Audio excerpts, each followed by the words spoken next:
Assalamualaikum warahmatullahi wabarakatuh. Halo guys, kembali lagi bersama saya Bobby Herien. Kali ini kita akan kembali komentari video dari Luis Prasetyo yang judul 72 Bidadari Dambaan Kainama. Kita akan langsung tonton videonya dan habis itu akan kita komentari guys. Diiming-iming 72 bidadari. Kalau kami insya Allah terpenuhi di sana, ya kan? Kami beriman. Ya, Assalamualaikum. Kali ini kita akan terus bahas soal Kainama, yang mana Kainama mendamba-dambakan 72 bidadari, dan dia katakan bahwa saya beriman dan saya pasti dapat 72 bidadari. Semangat Kainama, semangat. Semangat, semangat, semangat, semangat, semangat. Mudah-mudahan cepat-cepat dapat 72 bidadari. Kasihan di dunia cuma satu aja ya Kainama ya. Tapi lucunya ya, Gini ya. Kenikmatan tinggi itu adalah kita tuh dilayani oleh banyak pelayan ya. Ada mereka ya, orang di dunia ini apa yang diimpikan itu menjadi raja dan ratu ya. Jadi orang yang dilayani oleh banyak orang itu impian semua orang gitu. Semua orang ingin dilayani. Makanya Anda tuh tahu kenapa kok bisnis-bisnis itu kenapa kok yang kasih harga mahal itu adalah bisnis-bisnis pelayanan. Contoh kayak restoran, hotel bintang 5 itu kan full service pelayanan. Karena memang orang itu akan mau bayar mahal demi pelayanan karena mahalnya harga pelayanan. Itu cari orang kalau dia punya uang. Orang punya uang pasti akan menghabiskan uangnya untuk mencari pelayanan karena itu menyenangkan, ya. Pilihan itu menyenangkan gitu. Makanya impian semua itu adalah jadi raja dan ratu gitu, ya kan? Itu pasti ya. Karena apa ya, ada kan ya, Anda tidak perlu masak sendiri, nggak perlu nyuci baju sendiri, nggak perlu apa-apa sendiri, semua sudah ada yang menyiapkan. Anda tinggal minta gitu guys, enak kan hidup itu. Nah, jadi itu adalah suatu hal yang nikmat yang tidak datang dari Tuhan gitu. Kalau ada orang yang dikasih kenikmatan seperti itu di dunia, apalagi di akhirat gitu. Jadi di mana letak masalahnya gitu kan? Jadi guys, kita tuh tidak boleh mengingkari nikmat Tuhan gitu. Kalau Tuhan mau kasih, kenapa tidak gitu? Kenapa dipermasalahkan gitu, ya kan? Justru kalau Anda misalnya hidup miskin, mohon maaf ya, mungkin ada sesuatu yang salah dengan diri Anda, atau mungkin Tuhan memang izin menguji Anda. Apakah nanti ada tuh kalau dikasih kaya nanti malah dari taat jadi tidak taat gitu kan? Bisa jadi gitu. Jadi kemiskinan itu bukanlah suatu hal yang tabu atau yang buruk, tapi kekayaan juga bukanlah suatu hal yang haram, tergantung kita. Mau kaya mau miskin ya. Kalau kita baik ya baik saja gitu guys. Kalau kita jahat ya mau kaya miskin kita tetap jahat gitu. Nah, itu poinnya guys. kalau dia dapat 72 bidadari, tapi kocaknya dia nyenggol-nyenggol Kristen. Katanya Kristen itu dapat 100. Kenapa? Karena Kristen itu menarasikan buruk tentang bidadari ini. Itu masalahnya. Kalau Kristen itu menarasikan apa adanya, sesuai dengan yang tulis di Al-Quran dan hadis, nggak masalah. Narasinya kan simpel, bahwa nanti kita akan dinikahkan dengan bidadari. Dinikahkan ya, ingat dinikahkan tuh beda dengan kita tuh buruk pesta seks beda. Anda dinikahkan dengan 10 orang wanita, belum tentu ada pesta seks dengan mereka kan, belum tentu. Atau dinasihatkan dengan kumpul kebo, jelas lagi salah yang fatal. Kita dinikahkan kok kumpul kebo, artinya kan Anda tidak bisa bedakan antara nikah dengan kumpul kebo. Intinya adalah narasinya itu negatif guys, itu masalahnya gitu, ya kan? Jadi kalau Kristen ini mau jujur ya, bahwa bidadari itu adalah suatu kenikmatan yang diimpikan semua orang dan itu adalah halal dan tidak ada masalah apa-apa, itu baru is okay, fine. Ketika mereka menarasikan suatu hal yang negatif atau buruk berupa fitnahan atau tuduhan, kebohongan, ya kan, mutabalikan fakta, nah itu yang makanya kita balikkan ke mereka lagi. Oh, lihat itu Alkitab kalian. Faktanya guys, baik Quran dan Alkitab memberitahu hal itu seperti itu adalah wajar gitu, wajar. Bukan suatu hal yang aneh gitu. Tuhan memberikan ciptanya kenikmatan. Dulu nabi-nabi kita dikasih kenikmatan yang banyak. Daud itu diberikan banyak istri kan. Daud, Ibrahim berapa istri dan nabi-nabi lainnya, Salomo itu ya. Itulah kenikmatan dari Tuhan. Kenapa ada tolak gitu? Ya kan? Jadi suatu kenikmatan dari Tuhan jangan pernah kita salah-salahkan. Kecuali kalau Tuhan mengecamnya atau menyalahkannya. Kalau Tuhan tidak menyalahkannya, jangan coba-coba Anda mendahului Tuhan. Dan faktanya tidak ada satupun ayat di Alkitab yang mengecam atau menyalahkan nabi-nabi, orang-orang suci di Alkitab itu ya, seperti Daud dan sebagainya, itu sebagai orang yang bersalah karena perbuatannya poligami, guys. Itu logikanya. Istri katanya. Somplak. Kamu loh dapat dari mana Kainomos? Kamu dapat dari Alkitab atau dari mana? Tapi ya Jadi gini ya, kita hanya membaca teks yang tertulis dan dipahami dengan pemahaman bahasa Indonesia yang baik dan benar. Nah, kalau Anda merasa itu tidak sesuai dengan dogma, artinya dogma Anda yang keliru. Ingat, dogma harus di bawah logika dan pemahaman bahasa yang baik dan benar. Ketika Anda menemukan dogma Anda berbeda dengan logika dan pemahaman bahasa yang benar, ketika kita sedang melanjutkan ayat Alkitab, maka Anda harus merubah dogma Anda kembali kepada pengertian ayat Alkitab yang diartikan dengan, tafsirkan dengan pemahaman bahasa yang baik dan benar, guys. Jadi dogmanya harus ikut logika, bukan logikanya ikut dogma. Itu masalahnya gitu kan. feeling saya sih dapat dari Alkitab ya. Nanti kita akan cek di pembahasan kedua. Pembahasan pertama kita akan bahas terlebih dahulu soal besarnya surga Kristen menurut Kainama. Jadi menurut Kainama itu cuman sekian meter persegi aja. Kita langsung nonton videonya terlebih dahulu, cuy. Ya itu yang saya mau bilang, surganya terbatas, gitu Ustaz sih. Dan bentuknya kotak itu ya? Kotak udah. Tapi panjangnya berapa hasta gitu loh? Iya, itu 96 hasta. Jadi hitung-hitungannya kan mungkin sekitar berapa ratus meter. Lanjut. Ya, menurut Kainama di sini katanya surganya Kristen itu cuman 96 hasta, kecil, sekian meter persegi saja. Jadi nggak nututin, nggak muat kalau sampai diisi sama orang-orang yang menurut Kainama isinya orang di surga itu 144.000 orang saja. Kamu ini mantan Kristen atau mantan saksi Yehova, cuy? Saksi Yehova itu berpikir yang masuk surga cuma 144.000 dan itu pengikutnya saksi Yehova aja. Tapi kan di Kristen nggak pernah ada dibilang 144.000. Nih, saya mau jelaskan dulu ya. Surga dan neraka adalah suatu tempat yang sangat luas ya. Sangat luas sekali gitu. Lebih luas dibandingkan langit dan bumi ya. Luas sekali surga dan neraka itu. Cuman masalahnya bukan itu. Tapi siapa mengisinya? Itu dia masalahnya, guys. Nah, kita tahu Yesus itu berkata bahwa aku diutus hanya untuk bangsa domba-domba hilang di bangsa Israel. Dia juga mengatakan kepada muridnya, janganlah pergi keluar Israel, ke kota Samaria atau kota lainnya, keluar Israel, melainkan pergilah hanya kepada domba-domba hilang dari Israel.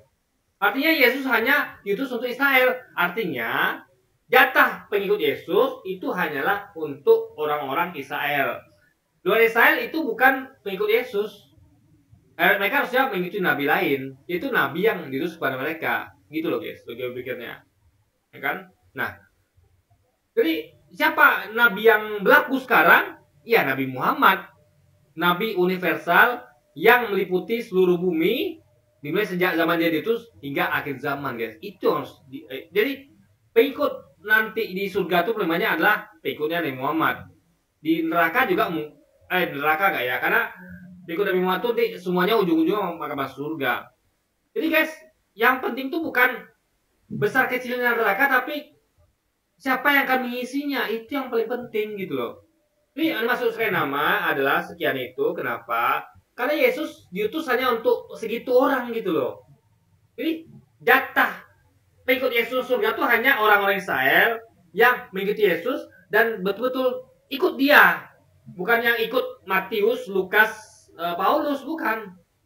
Jadi bagaimana kita tahu bahwa mereka memang pengikut Yesus? Ya itu tadi. Pertama mereka harus hanya orang-orang Israel. domba-domba hilang di Israel, bukan dari luar.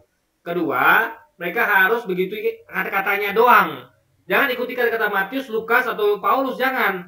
Ikuti hanya kata-kata Yesus. Karena Yesus mengatakan bahwa aku yang telah memberitakan Injil kepada kalian. Artinya, Injil itu Yesus beritakan. Artinya, selain yang bukan Yesus beritakan, itu kan Injil. Makanya, kalau ada yang mengatakan bahwa ada Injil Matius, Injil Lukas, Injil Barnabas, itu salah besar. Karena Injil adalah apa yang Yesus beritakan. Jadi kalau ada yang mengatakan Injil Matius, Lukas, Barnabas, itu kan Injil, tapi adalah kesaksian Lukas, Matius, Barnabas. Ya, kesaksian. Beda sama Injil. Nah, di dalam kesaksian Matius, Lukas, atau Barnabas, mungkin ada Injil. Itu apa yang Yesus ucapkan. Misalnya Matius mengutip bahwa Yesus berkata bahwa begini-begini, misalnya gitu kan. Nah, itu Injil yang Yesus ucapkan itu. Jadi, kesaksian Lukas, Matius, Barnabas, dan lainnya itu ada Injil di dalamnya. Tapi ada juga bukan Injil. Jadi kesaksian Lukas, Matius ini bukan Injil. Injil itu adalah apa yang mereka kutip dari Yesus bicara. Itu Injil, guys. Dan kocaknya kamu bilang hanya sekian meter persegi saja. Surga di dalam Kristen. Gini kayak nama. Kita nonton langsung aja. Nonton. Kita lihat aja langsung peta yang ada di Google. Check it out. Ya, ini sebenarnya ayat yang dipakai kayak nama ya. Ini ayat yang dipakai kayak nama untuk mengatakan surganya Kristen kecil. Dalam kitab Wahyu 21 ayat 16, kota itu bentuknya 4 persegi, panjangnya sama dengan lebarnya, dan ia mengukur kota itu dengan tongkat itu 2. Bayangkan ya, di surga nanti ada kota. Artinya sama dengan dunia. Jadi kalau Anda bayangkan surga ya, adalah versi dunia yang jauh lebih baik. Jadi makanya heran, ada kota, ada pernikahan, ada buah-buahan, ada sungai-sungai, bukit-bukit, itu wajar gitu. Karena yang bikin indah dunia kan itu. Ingat Anda bayangkan ya, bayangkan di dunia tuh hanya ada bangunan beton atau semak-semak, kan gak asik. Makanya orang tuh sering suka liburan ke gunung, ke bukit, ke lembah, ke pantai, ke laut, ke sungai. Itu kan keindahan mata memandang di situ. Kadang orang-orang bosan pergi ke mall, tapi tetap akan mencari keindahan dunia dalam bentuk suatu hal yang menarik, indah. Nah, itulah surga nanti seperti itu gitu. Ya kan? Kenikmatan surga di atas kenikmatan dunia gitu. Makanya ini logis sekali itu. Bagaimana Anda bisa menikmati tempat itu kalau ada nanti kan saya sampai ini ya, bahwa orang Islam itu meyakini bahwa mereka itu hidup di malaikat, di surga itu seperti malaikat. Itu salah ya. Bukan hidup di surga yang seperti malaikat, tapi hidup di hari penantian menunggu hari penghakiman, dari kebangkitan tepatnya. Jadi kita akan hidup seperti malaikat itu bukan di surga, tapi di hari kebangkitan. Hari kebangkitan bukan hari di surga, beda ya. Nanti saya akan terangkan tapi kalau ada mau tahu tentang itu, Anda bisa tonton video saya sebelumnya. Tapi nanti kalau Luis nyinggung itu akan saya jelaskan juga di sini gitu kan. 12.000 stadia, panjangnya dan lebarnya dan tingginya sama. Jadi ini lebarnya 12.000 stadia, tingginya iya, ya panjang lebarnya sama. Jadi persegi gitu ya, kotak gitu yang dibilang. Tapi dibilang di sini 12.000 stadia. Nah, apa 12.000 stadia ini apa maksud? Bentar. Yang ayat disampaikan ke nama itu mana? Yang 4 hasta atau 40 hasta? Mana? Ini kan beda bunyinya gitu. Makanya kalau Louis Mover, ya dia harusnya cari dan temukan atau minta itu kayak nama, usaha kayak nama. Ayatnya mana yang bilang 4 hasta atau 40 hasta itu gitu. Jangan coba-coba cari ayat sendiri gitu, ya kan? Karena yang dimaksud usaha kayak nama itu beda dengan yang Anda maksud gitu kan. Maksudnya, kita akan lihat. Dan kalau ada ayat ini, sementara Anda tidak dapat menemukan atau belum menemukan apa yang ayat yang sampai ke nama, artinya kalau orang dua-duanya ada, artinya ada kontradiksi. Nah, itu malah jadi bahaya. Kok versi Louis ayatnya disampaikan bahwa kotanya segini, kok versi nama begitu gitu.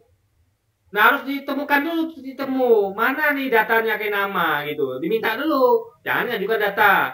baru, kalau ada juga data baru yang kalau tidak sesuai dengan data nama, berarti ada kontradiksi dan itu bahaya. Berarti ada bukti nanti kita ada isinya kontradiksi, gitu kan? Aja di Mbah Google ya, karena ya saya kan gimana mau tunjukin kalian nih. Nah, katakan di sini ya.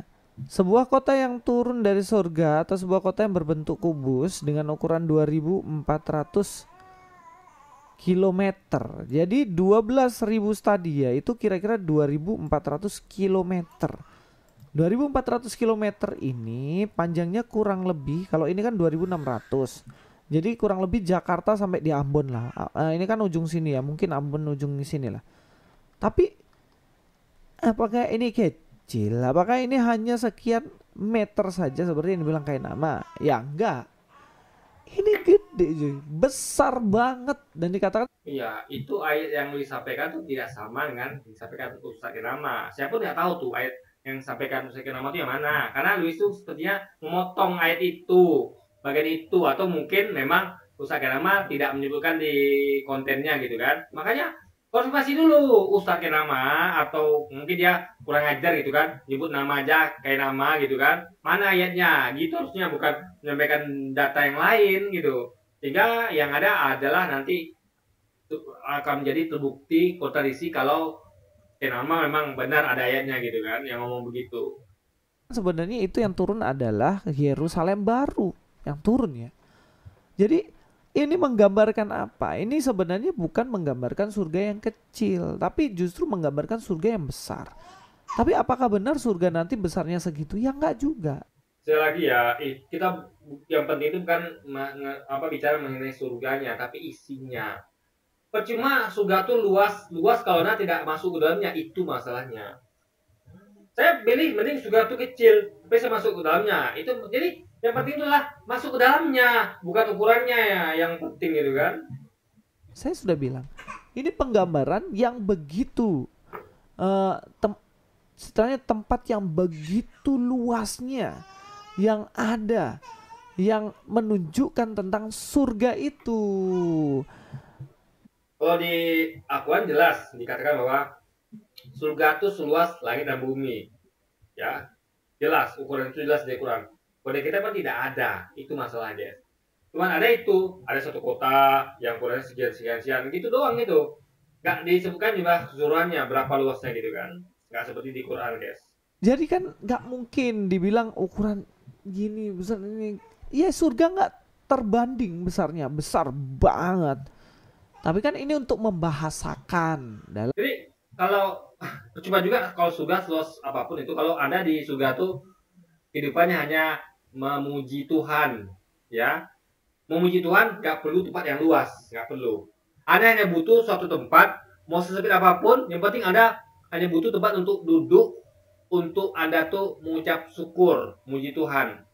Kalau Islam misalnya berzikir, ya, Kristen mungkin bernyanyi, nggak perlu tempat yang luas untuk memuji Tuhan.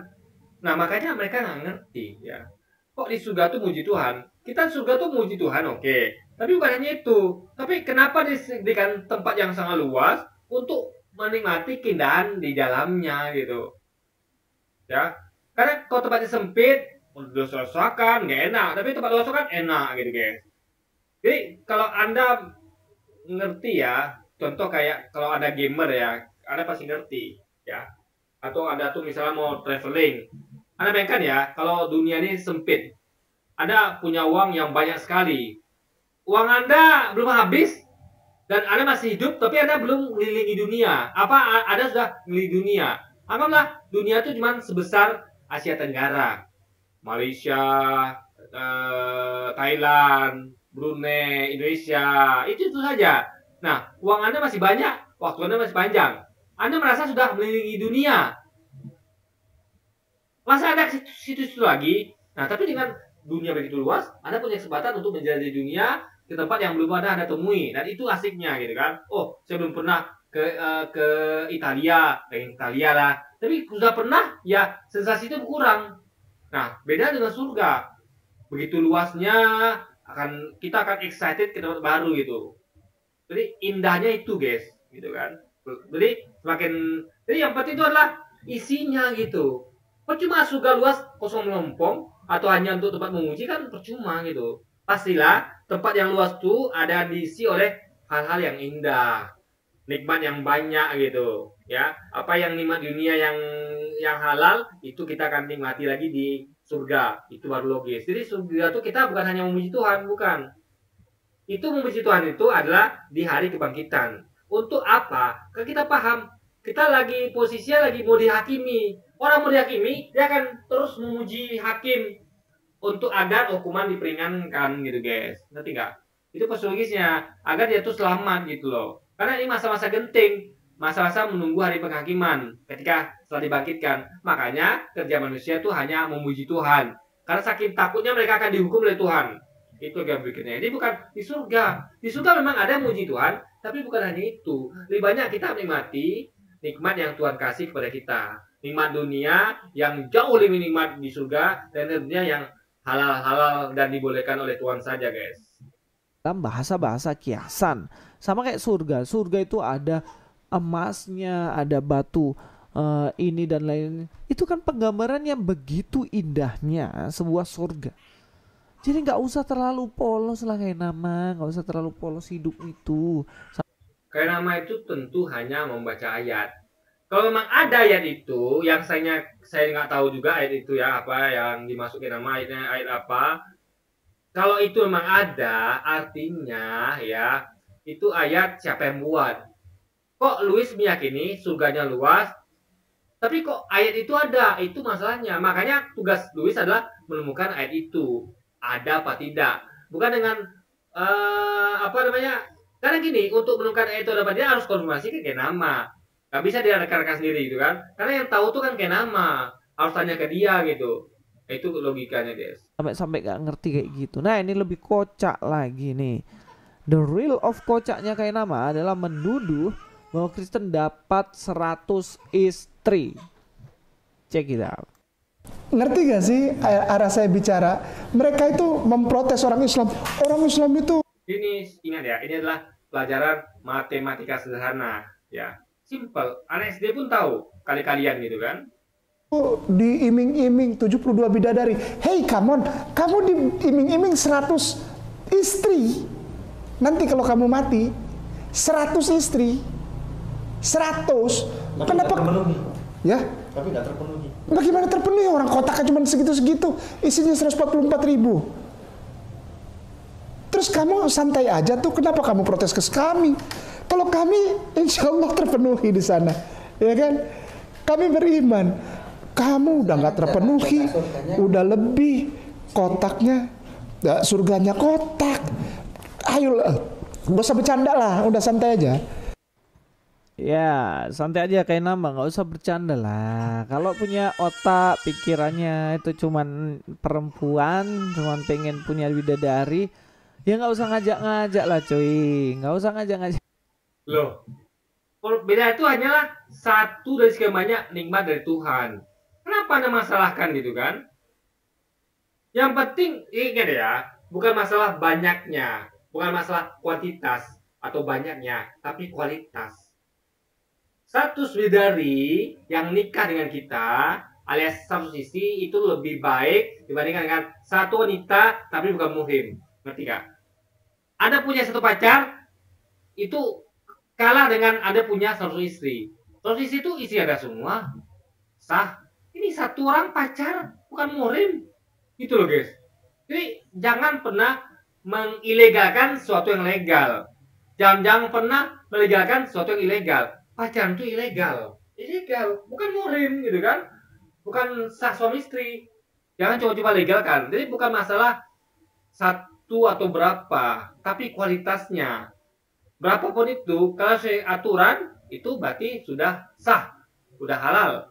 Kalau tidak ada aturan, satu pun masalah guys gitu. Contohnya pacaran gitu kan. Orang Kristen lah.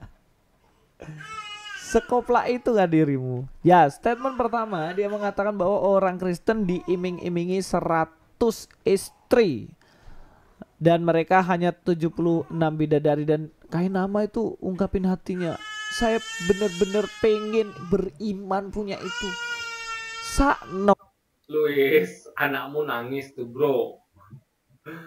Mbok ya anaknya diurus dulu gitu kan. Saya dengar suara anak Luis nangis loh guys. Oh kon niku.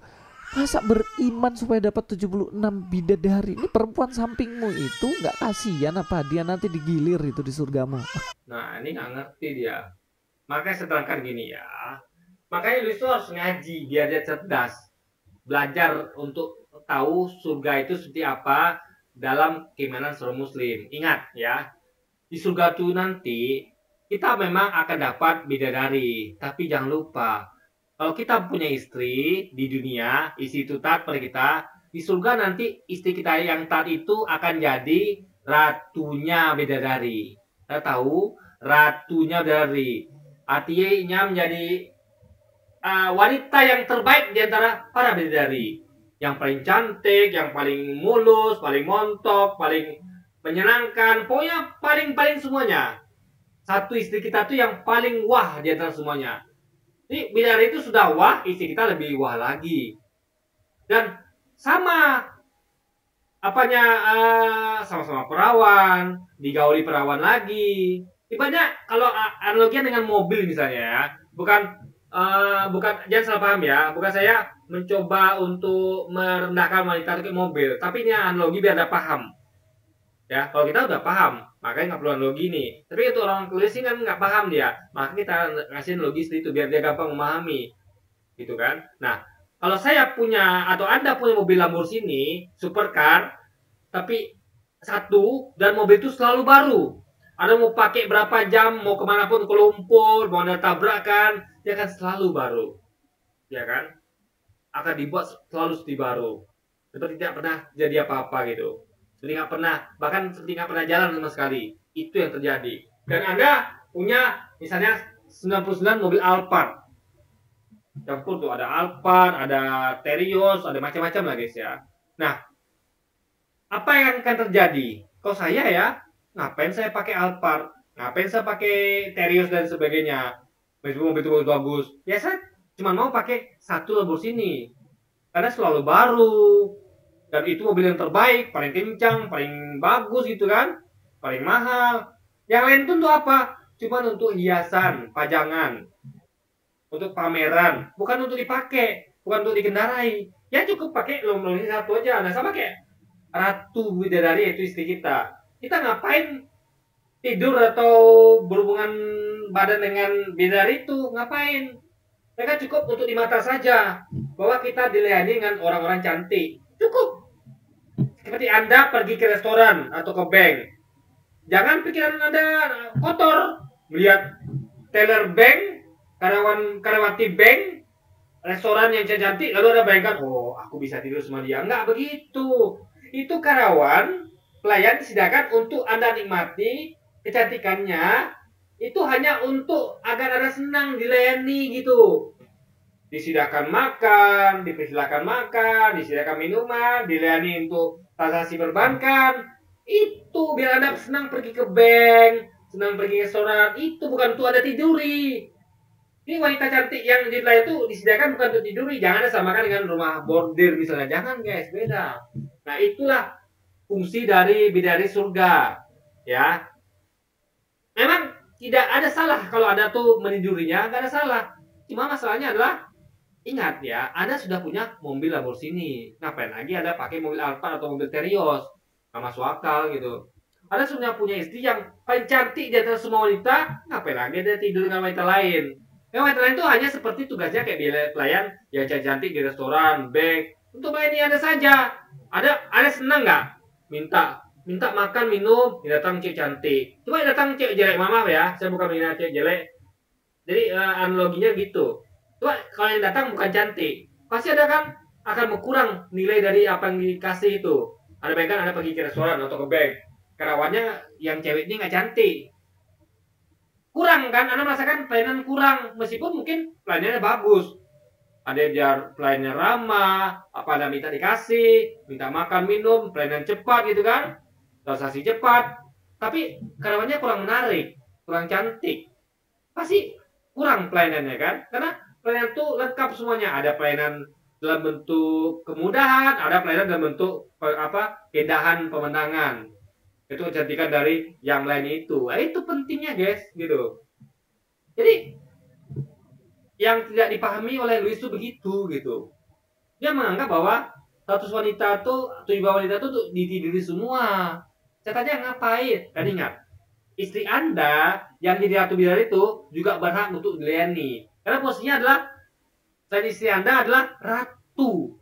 Ratu harus dilayani. Artinya istri Anda nanti juga akan dilayani oleh para wanita cantik ini, dari ini gitu. Jadi mereka tuh kan hanya melayani Anda sebagai raja, tapi juga istri Anda sebagai ratu yang ada di surga, guys. Sama-sama haknya, karena sama-sama penghuni surga gitu. Istri Anda juga begitu. Mau minta makan enak, minum enak, apapun yang mereka suka, datang cantik gitu kan. Senang mereka kan? Senang gitu, guys. Nah, jadi itu adalah suatu kenikmatan yang tertara. Jangan coba-coba untuk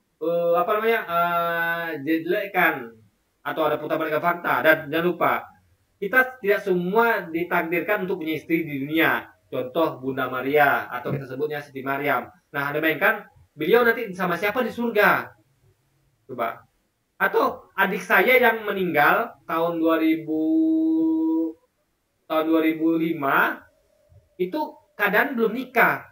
Beliau meninggal waktu masih SMP, belum nikah. Nah, nanti saya di surga dengan istri saya yang taat pada saya, dia dengan siapa?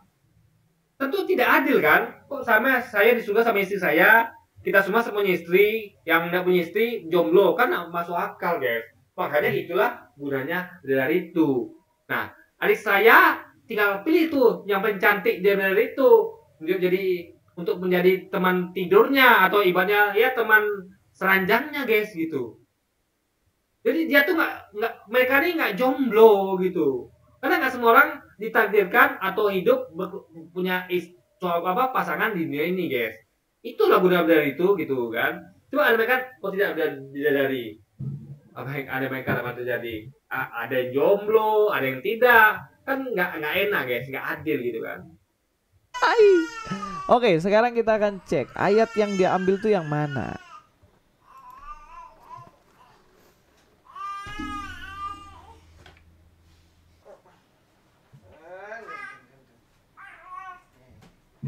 Papa.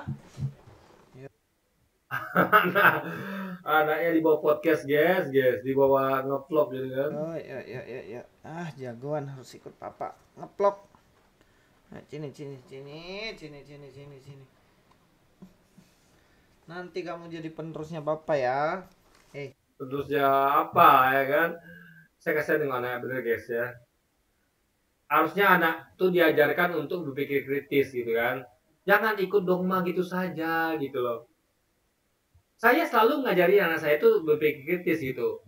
Gak mau saya bilang itu dia gitu aja ikuti, tidak. Dia harus bertanya, kenapa begitu Pak? Kenapa begitu? Harus itu yang saya inginkan. Jangan ya Pak, oke Pak. Itu nggak asik, guys, nggak enak. Kita pengen punya anak-anak yang cerdas, dibuktikan dengan mereka tuh berpikir kritis. Saya ajarkan itu kepada anak saya gitu. Ini tidak ada istilahnya perlu saya itu tidak ada. Yang ada anak saya itu saya kasih kebebasan mutlak menjadi apa, tapi harus mereka bertanggung jawabkan gitu. Gak ada kamu jadi ini, nah ya nggak ada, saya atur itu nggak ada anak saya. Jadi mereka tuh bisa berpikir kritis. Kenapa saya harus jadi ini? Kenapa saya harus begini? Harus berpikir kritis mereka gitu kan. Itu bukti anak yang cerdas gitu kan. Nanti kamu jadi penerusnya papa ya. Ingat ya, junior. Ingat ya. Ikut penerusnya papa, jangan ikut penerusnya kayak nama. Oke, kita lihat ya. Ini sebenarnya percakapan dalam Pasti saya kasih dengan anak, guys. Kasihan ya beneran. Kitab Matius. Dalam kitab Matius pasal yang ke-19 dikatakan di sini ayat 27. Ini saya bukakan ya, teman-teman. Lalu Petrus menjawab dan berkata kepada Yesus, "Kami ini telah meninggalkan segala sesuatu dan mengikut Engkau. Jadi apakah yang akan kami peroleh?" Jadi mereka tuh menuntut pengembalian. Kalau kami tinggalkan ini, kami nggak dapat apa. Artinya ada barter di situ. Karena ada yang ditinggalkan, ada yang peroleh. Mereka menuntut bahwa apa yang peroleh itu harusnya lebih besar daripada ditinggalkan. Kalau tidak, rugi dong gitu kan. Jadi ini adalah pertanyaan untuk menuntut, ya. Jadi mereka tuh pengen pastinya mereka dapat lebih dari apa yang mereka punya di dunia ini, guys. Dan Yesus tentu ngerti dengan pertanyaan itu. Dan dia pakai pasti akan jawab sesuai dengan jawab pertanyaan mereka gitu kan. Dan dia akan jawab dengan terus terang tanpa analogi dan betul-betul hanya jadi apa yang ditanya itu yang jawab. Nggak mungkin Yesus tuh menjawab sesuatu yang lain.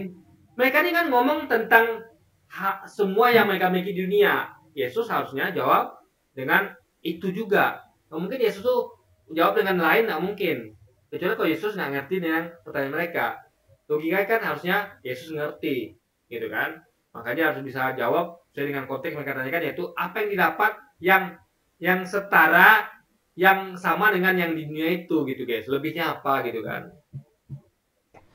Kata Yesus kepada mereka, "Aku berkata kepadamu, sesungguhnya pada waktu penciptaan kembali, apabila Anak Manusia bersemayam di tahta kemuliaannya, kamu yang telah mengikut aku akan duduk juga di atas 12 tahta untuk menghakimi ke-12 suku Israel." Nah, jadi nanti yang akan duduk di tahta itu adalah mereka ini.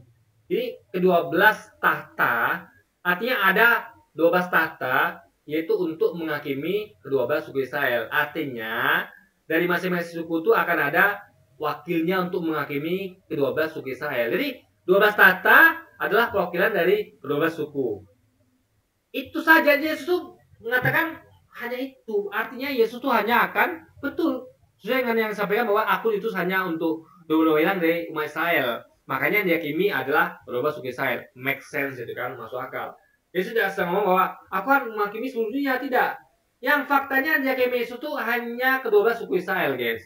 Ya, makanya tepat seperti tadi dikatakan bahwa isi surga bagi Yesus tuh hanya dari kedua suku Israel, bukan di luar Israel, guys. Jadi Luisnya adalah kemana nasibnya gitu kan nanti. Israel. Dan setiap orang yang karena namaku meninggalkan rumahnya, camkan itu, rumahnya, saudara. Jadi Yesus mengerti dengan pertanyaan orang ini. Yang dimaksud itu adalah rumahnya, saudara laki-laki atau saudara perempuan, bapak atau ibunya, anak-anak atau ladangnya. Ini ngomong tentang yang ada di rumahnya gitu, yang ada kehidupannya. Dan ingat, ini ayat seharusnya ada istrinya juga gitu ya, tapi di sini dia ambil ayat yang dia ada istrinya gitu, karena ada beberapa terjemahan guys ya. Ingat ya, ada terjemahan dari apa, ada bukan terjemahan, tepatnya versi Stella Belar, versi apa gitu ya, saya lupa guys ya, macam-macam King James dan segala macam. Itu ada yang ayat yang ngomong tentang istri. Jadi termasuk meninggalkan istri di situ. Jadi ini adalah Yesus tuh pertama dia tahu bahwa yang masuk orang itu adalah itu, yaitu hal-hal fisik gitu kan. Nah tentu gantinya akan fisik itu juga. Makanya dikatakan bahwa akan menerima kembali. Ingat ya, menerima kembali. Apa yang dikasih akan terima kembali. Jadi kalau saya kasih ayam, saya dapat kembali ayam gitu. Itu arti dari kembali. Apa yang diterima itu ya itu kembali, yaitu apa yang dikasih tadi. Dia kasih istri, dia dapat istri lagi gitu. Ya, dan ini hitungan matematika sederhana, yaitu 100 kali lipat. Ini hitungan matematika sederhana. Berarti kalau ada meninggalkan satu istri berarti akan dapat 100 istri. Satu mobil, 100 mobil gitu guys. Itu logika berpikirnya.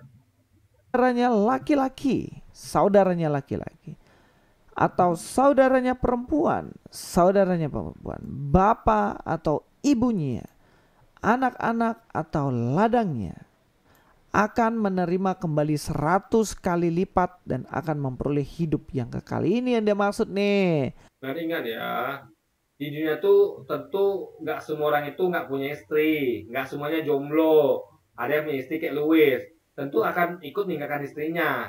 Contohnya, misalnya istrinya tidak mau ikut bersamanya, ikut Yesus misalnya. Walaupun ini yang ikut Yesus itu hanya dari bangsa Israel. Anggaplah Yesus untuk semua bangsa gitu kan. Lalu mereka tidak mau ikut nih istrinya, ya. Berarti kan Louis harus tinggalkan istrinya. Artinya dia akan dapat juga nanti pengganti itu gitu loh. Ini orang yang jadi Yesus ini ngomongnya hanya beberapa, hanya contoh. Ya, contoh. Ya, maksudnya itu adalah seluruh yang Anda tinggalkan gitu. Ya. Bukan hanya itu gitu. Itu hanya sebagai contoh gitu kan. Nah, tapi di ayat 29 ini adakah dibilang meninggalkan istrinya? Makanya baca versi saya akan tunjukkannya bentar guys. Jadi itu ada di Alkitab ya. Berdasarkan naskah TR ya, atau NIV atau KJV ya. Nih saya bacakan. Nih. Bahasa Inggrisnya dulu ya. And everyone who has left houses or brothers or sisters or father or mother or wife. Ingat ada wife di situ. Wife artinya istri. Ya, versi NIV. Or children or fields for my sake will receive 100 times as much as will inherit eternal life. Itu versi NIV ada kata wife di situ, artinya istri. Versi KJV sama.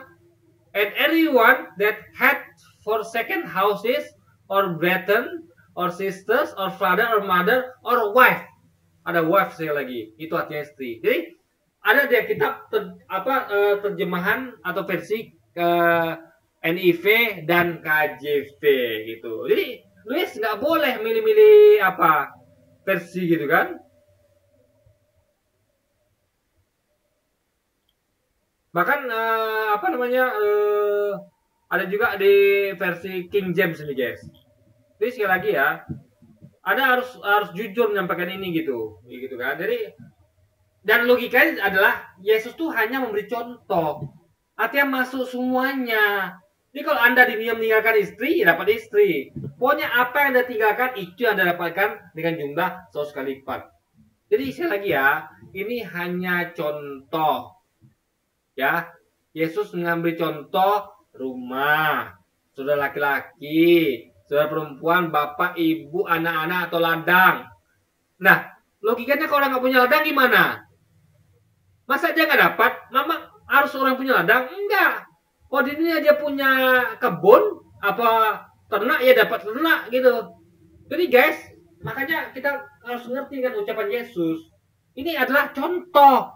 Bukan batasan di situ gitu loh. Artinya pastilah istri logikanya masuk. Apapun di dunia yang Anda miliki, termasuk istri akan masuk di situ. Anda nggak punya ladang, ya Anda punyanya ternak, ya Anda dapat ternak gitu loh. Masa iya yang dapat ladang saja yang dapat ganti? Kasihan dong orang nggak punya ladang, yang hanya punya uang. Gini logikanya gimana Luis? Dia nggak ngerti bahwa ini hanyalah contoh gitu. Kalau nggak gitu berarti Yesus nggak adil. Kok yang punya ladang ya dapat ganti, terus lipat ladang.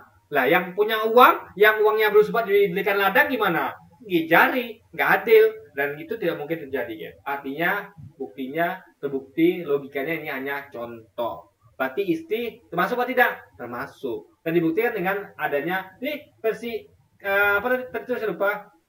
NV dan KJV itu benar karena masuk akal gitu. Justru versi yang disampaikan tadi itu sebenarnya masuk akal juga.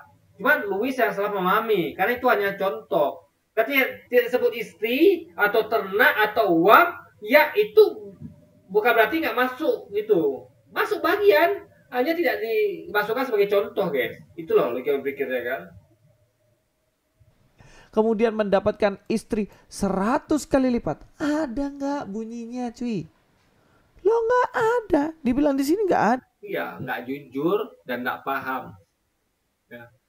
Nggak paham dan nggak jujur. Kena dua-dua tulisnya. Udahlah nggak paham, nggak jujur lagi. Dia harus ngerti konteks. Orang tuh bertanya apa yang dimilikinya. Gitu.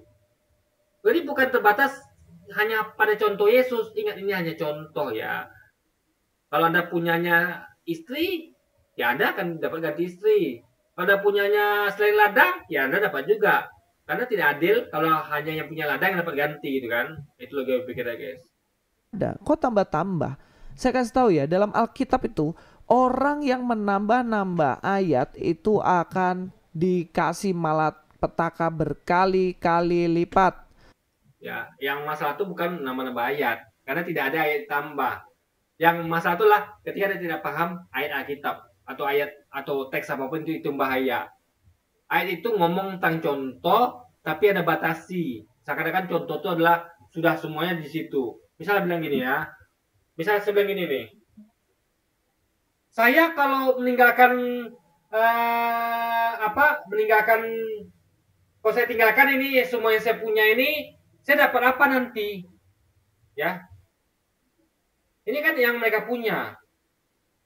Saya dapat apa? Lalu Anda bilang, kamu kan dapat rumah, dapat ini. Kok maksudnya gini loh? Berarti orang yang jawab ini nggak ngerti tentang pertanyaan kita. Kita nanya tentang yang kita punya. Artinya yang jawab itu tentu ngasih contoh. Ya, kalau aku punya rumah, tentu gantinya rumah. Jadi itu hanya contoh, bukan dipatokin itu batasannya, guys. Itu lebih kita kan. Makanya baca konteksnya gitu kan. Dan sesuatu kebohongan itu hanya dimunculkan dari si iblis, si setan. Nah, siapa sekarang setannya kayak nama? Nah, itu iblis itu kan dia termasuk bohong. Dia tidak mengakui jujur ada versi lain yang ada di dalamnya tuh istri gitu. Dan itu menjadi bukti kenapa kok beda-beda versi gitu kan. Kok ada yang istri, ada yang tidak. Tapi itu bukan masalah. Karena itu hanya contoh. Jadi mau ada istri atau tidak disebut istri, kan itu hanya contoh. Artinya kalau ada punya istri, ya termasuk. Pada nggak punya istri, ya nggak termasuk. Masa orang nggak punya istri, dapat ganti istri, 100 lipat, kan nggak masuk akal, guys. Karena tidak adil. Dia nggak punya istri gitu kan. sekarang saya kasih tahu kamu. Ini ayat ini sebenarnya tidak berbicara secara literal. Kemudian jika seseorang itu meninggalkan saudaranya, kemudian saudaranya itu jadi banyak. Ini literal. Karena yang pertanyaan itu adalah pertanyaan literal. Apa yang kami dapat kalau kami meninggalkan apa yang kami punya? Itu literal. Pertanyaan literal, jawabannya akan literal juga. Makanya contohnya literal. Ingat ya, pertanyaan literal, jawaban literal, contoh literal. Berarti literal. Jangan Anda coba merubah sesuatu yang jelas-jelas literal menjadi analogi. Itu nggak masuk. Itu salah besar, guys ya. Kemudian saudara kandungnya jadi banyak berkali lipat. Kayak kakek bucin begitu kan, membelah diri jadi banyak. Bukan begitu. Maksudnya gini, kalau Anda punya bapak atau ibu satu, Anda akan punya bapak ibu di dunia itu 100 itu dalam artian bukan bapak ibu Anda dibelah jadi banyak, enggak. Akan ada seseorang yang jadi rela jadi bapak ibu Anda. Misalnya Anda dikasih keistimewaan oleh bapak ibu Anda, misalnya Anda tuh minta uang dikasih. Anda tuh disayang gitu kan. Oh, anakku tercinta. Anda bayangkan sekarang ada 100 orang bapak ibu yang menyayangi Anda. Bukan bapak itu yang membelah diri, bukan. Tapi ada bapak-bapak lain tuh yang mau jadi bapak Anda gitu loh.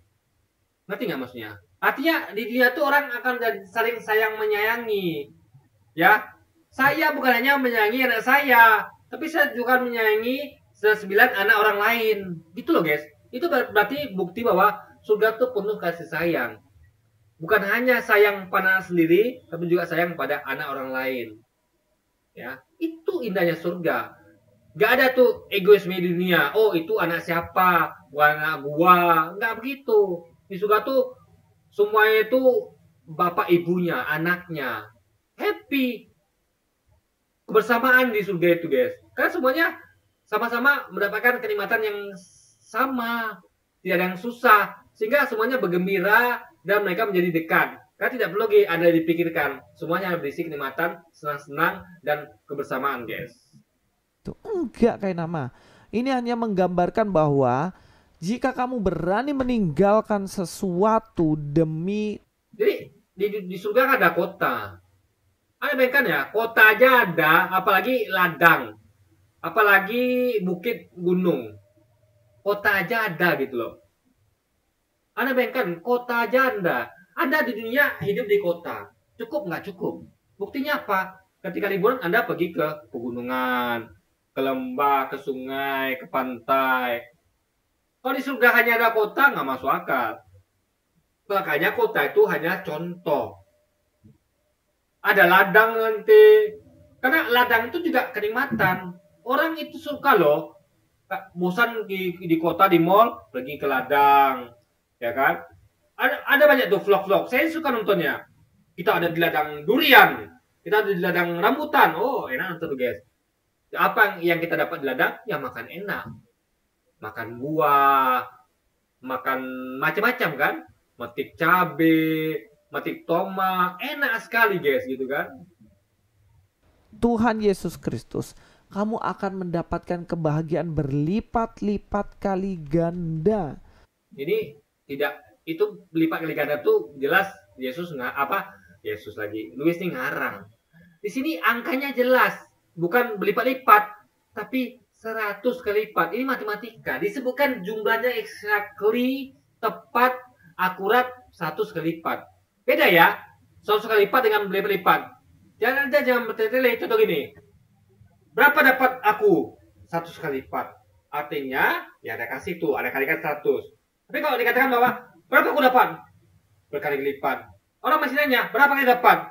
Berkali lipat. Orang kan nanya lagi. Karena jumlahnya nggak pasti. Ya, berkali lipat itu berapa? Tapi kalau orang sebut bahwa 100 kali lipat, nanya lagi berarti orang ini ngeyel. Saya udah bilang 100 kali lipat kok tanya lagi. Nah, ini tidak terjadi ketika ada jawabannya adalah berkali lipat. Orang akan nanya lagi. Maksudnya berapa kali lipat? Ya berapa kali lipat? Orang akan nanya lagi dan nanya terus sampai tidak pernah selesai, guys. Tapi kalau sebut sekali 100 kali lipat, orang akan berhenti nanya. Kalau orang yang cerdas. Kalau nggak cerdas, orang nanya berapa kali lipat? Udah bilang 100 kali lipat. Ini matematika sederhana loh guys ya.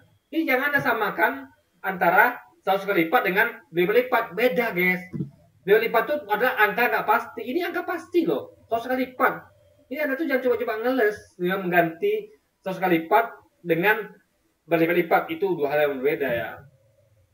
Mendapatkan surga yang luar biasa, tidak sebanding dengan apa yang kamu tinggalkan itu. Bahkan di ayat ini tidak ditulis tentang istri kok. Ngarang-ngarang dirimu. Iya, Louis tidak baca versi KNV dan KJV. NV dan KJV ya. Dan beberapa versi lain tentunya kan. Kalau mau dapat 72 bidadari ya udah kayak nama, nggak usah ngajak-ngajak. Saya juga nggak mau, saya setia dan sayang sama istri saya kok. Kalau ketika Anda pergi ke restoran berdua istri Anda, ingat ya, ada di surga nanti itu dua istri Anda loh. Anda raja, dia ratunya, dan dia paling cantik. Ketika, saya sering lihat nih, ya, suami istri, keluarga tuh pergi ke restoran yang banyak pelayan cantik. Memang sengaja suami itu pilih pelayan cantik untuk melayani mereka sekeluarga. Kok tidak? Itu bukan pelayanan terbaik. Masa dia dengan cewek yang nggak menarik, yang nggak cantik kan nggak mau. Pasti suami itu kan untuk pembagian keluarganya, anak istrinya dia akan cari restoran yang paling mahal, yang dilayani dengan pelayanan terbaik, dengan cewek-cewek cantik gitu kan. Karena mata tuh kan senang memandang. Jadi yang suka cewek cantik itu bukan hanya laki-laki, tapi juga semua orang. Semua orang tuh suka kecantikan, guys. Bukannya laki-laki gitu. Juga semua orang suka kegantengan. Saya laki-laki suka lihat cowok ganteng. Bukan berarti saya homo. Karena saya juga suka lihat cewek cantik. Jadi, saya suka lihat cowok ganteng dan cewek cantik. Itu manusiawi gitu loh. Memandangi itu membuat melihat laki-laki cantik, laki-laki ganteng dan perempuan cantik itu membuat kita semangat. Karena kita tuh lihat sesuatu yang indah gitu. Dari ciptaan Tuhan gitu kan. Nah, jadi itu nggak ada hubungan dengan ada pikiran negatif Anda ya tuh. Oh, nggak setia. Nggak begitu loh kayak pikirnya gitu kan. Jadi pikirnya kok hanya tidur seranjang gitu guys. Kayak nggak ada yang lain aja gitu kan. Anda kalau ke restoran atau ke bank itu bukan untuk menjadi cewek cantik situ, tapi hanya sebatas pelayanan transaksi perbankan, pelayanan makan minum itu saja gitu. Nah sama dengan bidadari surga. Kenapa? Walaupun disebut ada nikah, tapi ingat istri Anda paling cantik. Logikanya kalau udah punya yang paling cantik, ngapain lagi ada tidur dengan yang kurang cantik? Ya mereka tuh hanya untuk hiasan atau untuk disuruh guys. Ibaratnya pelayan gitu kan. Nah itu logikanya. Bisa di surga, tetap istri saya yang itu. Ya mau. Di dunia aja dilarang-larang selingkuh, di surga mau selingkuh. Itu nikah tuh bukan selingkuh. Ada nggak Tuhan bilang Daud itu selingkuh? Nggak ada. Dia nama-nama, dia tuh Luis ini berani mendahului Tuhan. Suatu yang Tuhan tidak pernah katakan atau ucapkan, dia katakan, itu bahaya guys ya. Kalau Tuhan tidak pernah mengatakan Daud selingkuh, jangan coba-coba Anda katakan orang yang poligami itu selingkuh gitu loh. Dan ingat ya, poligami itu bukanlah sesuatu yang mudah. Saya tidak poligami karena saya tahu saya tidak mampu. Susah guys. Hanya orang-orang yang mampu saja melakukannya gitu kan. Dan itu bukan kewajiban, tapi adalah opsi yang kalau nggak mampu ya lebih baik satu saja gitu kan. Kalau mampu ya silakan. Kalau saya nggak mampu memang guys. Buset dah kau ini kayak nama. Oke, itu saja mungkin dari saya. Tuhan Yesus memberkati semuanya. Sampai ketemu di video-video selanjutnya dan bersama dengan Junior.